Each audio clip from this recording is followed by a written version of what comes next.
HOA sent a lawyer to sue me off my ranch. They forgot I'm a retired attorney general.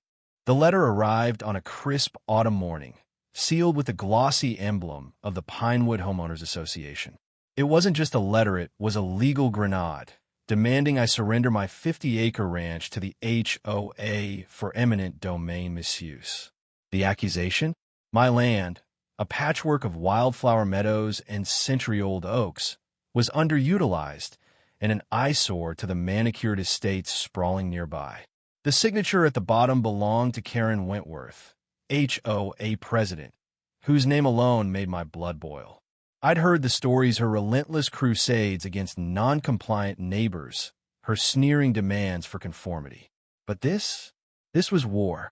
I tossed the letter onto my oak desk, my fingers brushing the worn leather of my old Attorney General badge. Karen had no idea who she was dealing with. The Pinewood HOA had been a thorn in my side since I retired to this ranch 5 years ago. I'd traded courtrooms for open skies, seeking peace after decades prosecuting corruption and greed. But Karen's HOA was a petty dictatorship, enforcing rules like a suburban Gestapo. My ranch, with its untamed beauty, was their latest target. Karen herself led the charge, strutting onto my property uninvited one afternoon, her designer heels sinking into the dirt. "This land could be a golf course," she'd sneered, waving a manicured hand. "You're lowering property values with this wilderness." I'd laughed her off, but the letter proved she wasn't joking. She'd hired a lawyersome hotshot named Bradley Vosto to sue me off my land. The audacity was almost admirable. I dug into the case with the precision of my old days in the AG's office. The HOA's claim was flimsy, built on a misinterpretation of local zoning laws and a fabricated community benefit clause. Karen had bullied the board into backing her, claiming my ranch was a blight that needed redevelopment. I found her public posts on X, gloating about civilizing my land into condos. The woman was a caricature of entitlement, her profile dripping with photos of her in fur coats, sipping martinis at HOA galas. But her lawyer, Voss, was no slouch. His firm had a reputation for steamrolling small landowners. Still, I'd faced worse. I drafted a response, citing precedents that would make Voss sweat, and requested a public hearing. If Karen wanted to fight, I'd give her one. The twist came unexpectedly.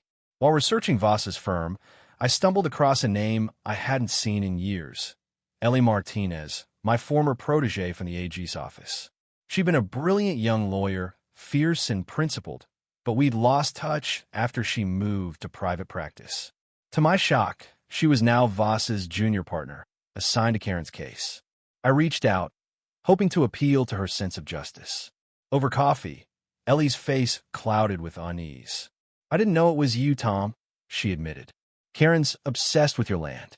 She's got investors lined up, and Voss is under pressure to deliver." Ellie revealed Karen's real motive, a shady deal with a developer to flip my ranch for millions. The HOA was just a front. Ellie was torn loyal to her firm, but sickened by Karen's greed. I saw my opening. "Help me expose her," I said. She hesitated, then nodded. The hearing was a spectacle, held in the town hall packed with neighbors, reporters, and HOA loyalists. Karen sat at the front, her face a mask of smug confidence, her lawyer Voss beside her, adjusting his cufflinks.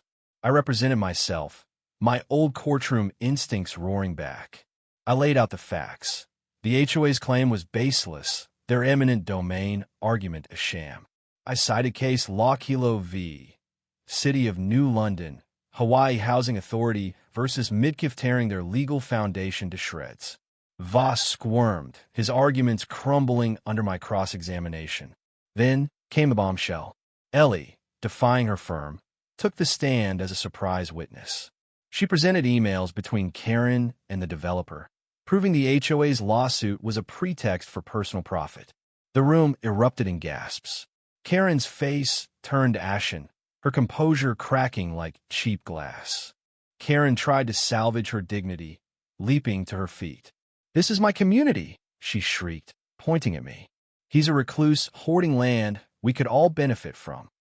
But the crowd wasn't buying it. Neighbors who'd suffered her tyranny began shouting her down, sharing stories of her bullying, finding one family for their kid's lemonade stand, threatening another over a non-approved mailbox. I drove the final nail, revealing Karen's vandalism. She'd been caught on my trail camera spray painting my fence and ripping up my crops to prove my land was neglected. The footage played on a projector, showing her in her designer coat, defacing my property with a sneer. The room fell silent, then booed. Karen's empire was collapsing, and she knew it. The fallout was swift. The judge dismissed the HOA's case, citing gross misconduct and ordering an investigation into Karen's dealings. Her developer deal fell apart, and the HOA board, humiliated, voted her out. Ellie, risking her career, became a local hero for exposing the truth. I offered her a job at my new pro bono legal clinic, helping neighbors fight HOA overreach. She accepted with a grin. As for my ranch, it stood untouched, its wildflowers blooming defiantly under the sun. Karen moved away, her reputation in tatters, last seen selling her gaudy mansion at a loss. The victory wasn't just mine, it was for every underdog who'd ever faced a bully like her. Standing on my porch, watching the sunset paint my land gold, I felt a weight lift. Justice wasn't just about winning. It was about reminding people like Karen that greed has a price.